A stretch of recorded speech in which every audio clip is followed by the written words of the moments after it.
We now come to the fourth component of Rashi's commentary, and that is the mashal that Rashi draws from the Vayikra Rabbah. A surface reading of the Rashi, as we noted earlier, was that the textual basis came to support the position of Rabbi Ishmael that the sin of Nadav and Avihu was that they entered the Mikdash area in a state of intoxication. According to this surface reading, that evidence is the fact that subsequent to the death of Nadav and Avihu and the removal of the bodies from the Mikdash area, HaKadosh Baruch Hu addresses Aharon and informs him of a prohibition against entering the Mikdash area in a state of intoxication, thereby linking the sin and subsequent death of Nadav and Avihu with a violation of entering the Mikdash while intoxicated. Rashi then produces a mashal from Vayikra Rabbah that expands upon this theme and responds to the implied question in the minds of one and all that if the Ketoret offering was accepted by God,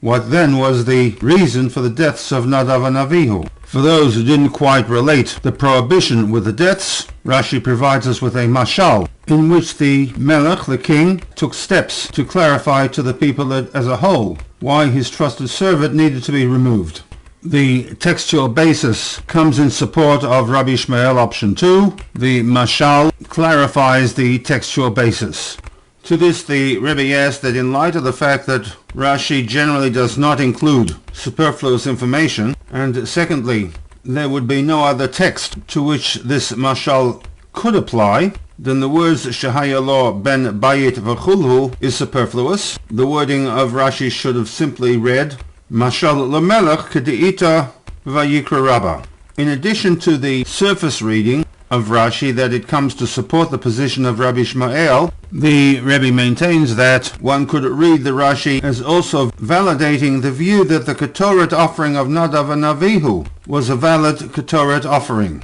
However, with this approach, we are faced with an implied difficulty. That difficulty lies in the fact that if we are to argue that the Ketoret offering was a valid offering on account of the fact that the command against intoxication had not yet been given, then in effect Nadav and Avihu had technically not violated any Torah law, and if that be the case, what justification did God have in causing their deaths? According to the Rebbe and the Sikha, this implied question is addressed by Rashi by including the words Shehayalo ben Bayit v'chulhu. We shall now take a closer look at the mashal as recorded in the Medrash and see how the Rebbe uses these extra words in responding to the obvious question regarding the deaths of Nadav and Avihu.